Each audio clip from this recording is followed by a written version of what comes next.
Unfortunately, our country's had a lot of disasters in the last year. I suppose that's always the case. Now, normally when a president declares a disaster, the states are given authority to waive the federal weight rules on interstates. Now, that is great, very helpful. Of course, sometimes the relief materials are coming from a state that's not impacted by that disaster.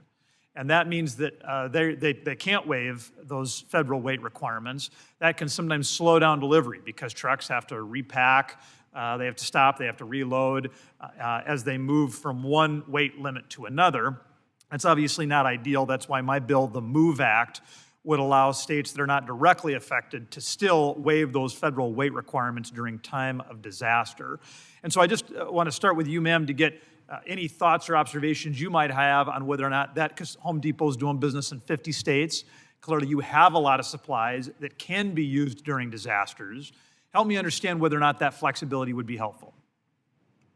Thank you for the question. Yeah, it would definitely be helpful.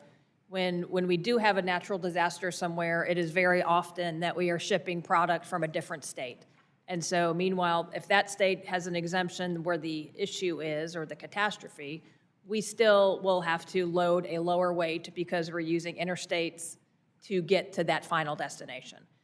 Ways around doing those things mean going off on side roads, which is not something that we would support because we would rather keep the large trucks on the major highways.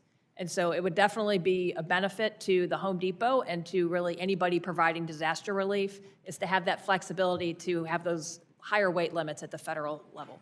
So that's a really good point. I mean, now if we pass my bill, then everything's great and perfect and fine, but under existing law, we are really sending a message to head off on some of these side roads, which put a greater financial burden on states and localities who have more money in maintaining those than they do in maintaining the interstates. Am I reading that right? Absolutely.